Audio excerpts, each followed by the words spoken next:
The Vermont State Police search team had been looking for Sarah Mitchell in the Bolton Valley forests for only 4 hours when they found an abandoned Honda Civic in the farthest corner of the parking lot.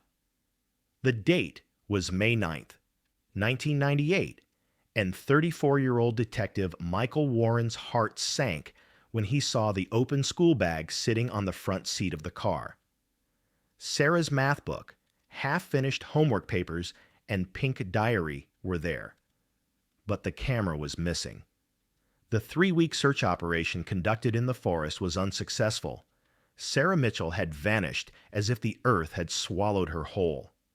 23 years later, in July 2021, 2 hikers found a plastic backpack emerging from the ground in the dry creek bed north of Bolton Creek, and when they looked at the digital camera inside, although the battery was dead, the memory card was intact. The forensic team recovered 50 photos. The first 47 were innocent forest landscapes. In the 48th frame, Sarah was smiling, taking a selfie. In the 49th frame, there was a man's silhouette among the trees watching Sarah. And the 50th frame, the last frame, was a blurry image Sarah took while screaming as her hand trembled. DNA analysis linked the fingerprints and blood stains on the camera case to a name the town of Williston had trusted for 30 years. Assistant Principal Robert Crane. Crane was Sarah's photography club advisor. He had cried at the funeral, participated in search teams, and promised the family, "I'm with you until the end for justice." Now police were knocking on his door, asking only one question: "Where have you been hiding Sarah's body for 23 years?" In the abandoned coal mine north of Bolton Valley, at the end of a dark tunnel, the remains of Sarah Mitchell were found. A 17-year-old girl with a bright future, silenced because she learned a secret in the depths of the forest that her teacher could never tell anyone. May 8th, 1998, Friday.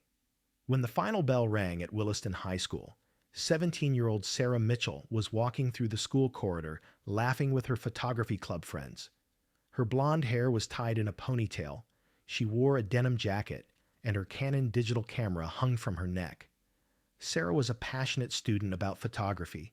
She would go out on weekends to take nature photos and spend hours developing film in the darkroom. That day, when club advisor Mr. Robert Crane ran into Sarah in the hallway, he smiled and asked, "Are you planning to take some nice photos this weekend?" Sarah had nodded excitedly. "I'm going to Bolton Valley, Mr. Crane. I'll photograph the spring flowers. I'll show you on Monday." Robert Crane was 52 years old, gray-haired, in a neat suit, a polite man. He had been assistant principal at Williston High School for 28 years, and everyone loved him. He was kind to students, respectful to families, supportive to colleagues. No one would say anything bad about Robert Crane.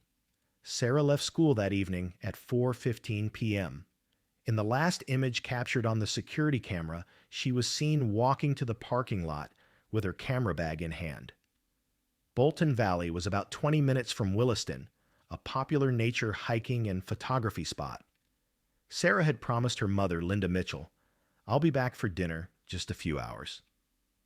Linda was worried, but knew Sarah was an independent and responsible young woman. "Come back before dark, okay?" she had warned. Sarah smiled and said, "I promise, Mom." These were the last words Sarah said to her mother. She arrived at the Bolton Valley parking lot at 4:42 p.m. The parking lot was almost empty. There were only a few cars. Sarah took her camera bag, put her water bottle and jacket in her backpack, then started walking toward the forest. For the first 30 minutes, she took photos of pine trees, rocks, and wildflowers as she walked along the trail. The weather was beautiful. The sun filtered through the trees, and the forest was quiet. Sarah was immersed in taking photos.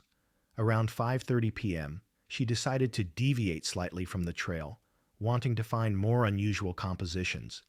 She moved among the trees, climbed a small hill, and there found a perfect view.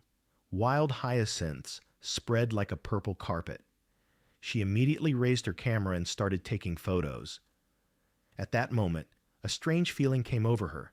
She felt like she was being watched. She looked around but couldn't see anyone. Maybe it was a deer or another animal. She focused on taking photos again. But the feeling didn't go away. When Sarah turned around, she saw a man's silhouette standing among the trees about 50 meters away. Her heart started racing. The man was motionless, just standing there. Sarah tried to relax. Maybe he was someone else out for a nature walk.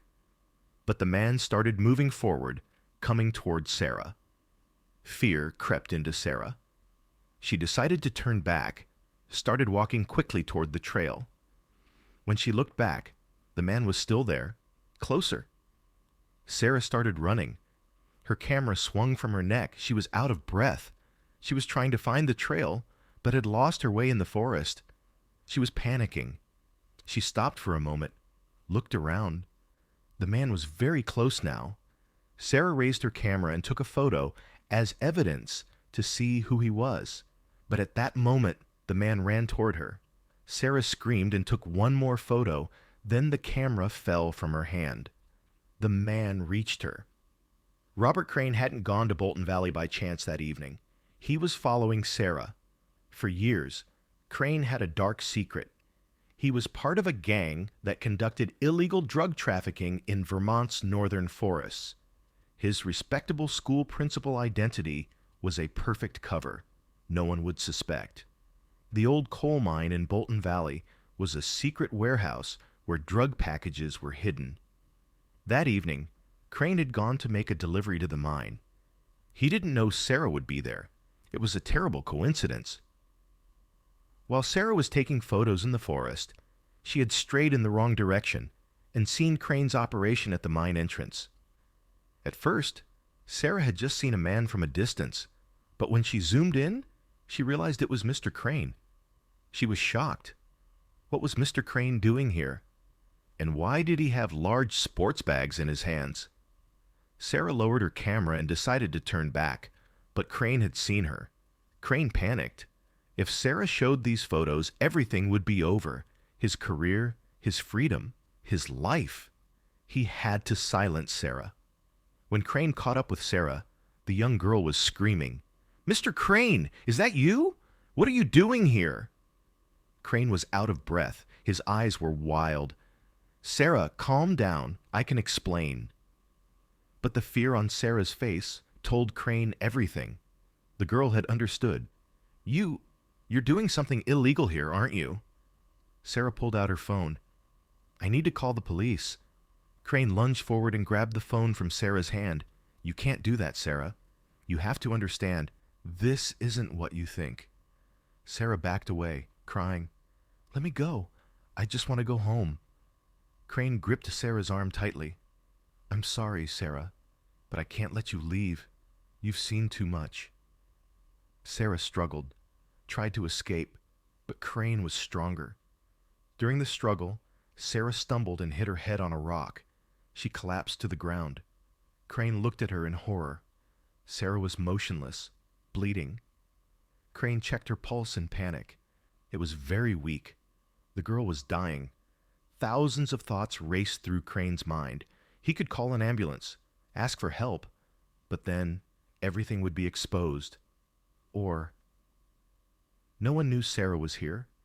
It could remain a case of a young girl accidentally lost in the forest. Crane made a terrible decision. He picked up Sarah's body and carried it to the old coal mine. The mine entrance was covered with heavy bushes. No one would go there. Dark tunnels stretched inside. Crane left Sarah at the end of the deepest tunnel, then covered the entrance with rocks and dirt. He took Sarah's camera and backpack. He needed to destroy them. But darkness was falling in the forest. He had to hurry. He put the camera in the backpack and took it near Bolton Creek, buried it in the ground. No one would find it. Then he returned to Sarah's car. The parking lot was still empty. Crane drove Sarah's car to a more deserted spot, locked the doors with a spare key he had from school, and walked back to his own car. Everything was clean. Sarah Mitchell was simply a young girl lost in the forest. The next morning, Saturday, May 9th, 1998, Linda Mitchell called the police in panic. Sarah hadn't come home at night. Vermont State Police immediately took action. Detective Michael Warren took the case. All search teams were dispatched to Bolton Valley. When Sarah's car was found in the parking lot, Linda's worst fears came true. Her daughter was missing. The search operation lasted 3 weeks. Hundreds of volunteers scanned every inch of the forest. Police dogs, helicopters, thermal cameras were used. But Sarah Mitchell had vanished as if the earth had swallowed her. There was no trace. Robert Crane was one of the first people to join the search teams. He searched the forest for hours with teacher colleagues looking for Sarah. He hugged Linda Mitchell. "We'll find Sarah, I promise." At the funeral, or rather the memorial service, because there was no body, Crane gave a speech through tears. "Sarah was a brilliant student, a wonderful young woman. We will never forget her." Everyone thought what a good person Crane was. Years passed. Linda Mitchell looked at Sarah's photo every day, prayed every night before sleeping. Maybe one day she would learn what happened to Sarah. The town of Williston slowly forgot Sarah. Life went on. Robert Crane retired, lived a quiet life. No one questioned him. In 2003, the drug gang was dismantled, but Crane's name never came up. He had already withdrawn from operations by that time. Everything was perfectly hidden for 23 years. July 2021. 2 experienced hikers, Marcus Chen and David Foster, were exploring a new trail in the northern section of Bolton Creek. There had been heavy rains in the area, and the creek bed had changed. Marcus stumbled on something, a plastic corner emerging from the ground. "David, look, there's something here." They both started digging the soil. It was a plastic backpack. The inside was wet, but still intact. When they opened it, they saw an old digital camera inside. "This looks at least 20 years old," David said. Marcus took out the camera, looked at the brand and model number. Canon PowerShot, late 1990s. Maybe there are photos inside. In the inner pocket of the backpack, they found an ID card. Sarah Mitchell, Williston High School. Both froze. "Do you remember this name?" Marcus asked. David nodded. "The young girl who disappeared in 1998. Never found." They immediately called the police. The Vermont State Police Forensic Unit examined the camera. The battery was completely dead, but the memory card was surprisingly readable. Technicians carefully recovered the data. There were 50 photos. Detective Sarah Monroe worked on the team that reviewed cold cases after Michael Warren retired. She knew the Sarah Mitchell file. It was part of an unsolved mystery. Now, as photos started appearing on the screen, everyone in the room held their breath. The first photos were beautiful. Trees, flowers, forest landscapes. Frame 48 was Sarah's selfie. She was smiling. Then came frame 49. In the background, among the trees, a man was standing. The image was a bit distant, but could be zoomed. The forensic team enhanced the image, sharpened it. The man was middle-aged, gray-haired, looked familiar. Frame 50 was blurry. Sarah had taken it while running or screaming, but still, something could be seen. The team examined the camera case. There were fingerprints. There were blood stains. DNA test was done. Results took a few weeks. August 2021. When DNA results came in, Detective Sarah Monroe slammed her fist on her desk. "My God, Robert Crane." She opened the file. Crane was Sarah's teacher, had participated in search teams, was someone the family trusted. Now he was 75 years old, retired, living a peaceful life in Williston. Monroe spoke with her chief, Captain Richards. "Is the evidence definitive?" Richards asked. "DNA is 99.7% match. Fingerprints are also his. The blood stains on the camera case belong to Sarah Mitchell, but Crane's fingerprints are on the blood, meaning he held the camera after Sarah died." Richards nodded. Get an arrest warrant. Sunday morning, August 15th, 2021. As Robert Crane was leaving Williston Community Church, 3 police cars blocked the street. Detective Monroe walked up to Crane. Mr. Crane, I'm Detective Sarah Monroe, Vermont State Police. You're under arrest in connection with the murder of Sarah Mitchell. Crane's face paled. People around watched in shock. What? This is ridiculous. I loved Sarah. I was searching for her. Monroe cut him off. Mr. Crane, I'm reading you your rights. You have the right to remain silent. Handcuffs were put on. Crane's world collapsed. In interrogation, Crane initially denied everything. I'm an innocent man. This is a mistake. But when evidence was presented, DNA results, photos, fingerprints, Crane's defense collapsed. His lawyer proposed a deal. If he confessed, life in prison, otherwise the risk of trial. Crane surrendered. On the second day, he confessed. I didn't know Sarah would be there. She was just wrong place, wrong time. She saw me. She saw the drug operation. She pulled out her phone. I panicked. I had to stop her. Then it was an accident. She hit her head. She was dying. I didn't know what I could do. I was scared. I hid her body in the mine. I buried the camera. I thought no one would find it, Monroe asked in a cold voice. For 23 years, you watched her family suffer, participated in search teams, cried at the funeral. Did you ever feel remorse? Crane bowed his head. Every day. But I couldn't go back. It was too late. Search teams went to the old coal mine north of Bolton Valley. Crane described the exact location to them. Opening the entrance took hours. At the end of the dark tunnel, they found Sarah Mitchell's remains. After 23 years, Sarah was finally coming home. When Linda Mitchell received that phone call, she collapsed to the floor. Her daughter had been found. She could grieve now. A funeral could be held. And the killer would serve his sentence. In September 2021, Robert Crane was sentenced to life in prison for the first-degree murder of Sarah Mitchell. No chance of early parole.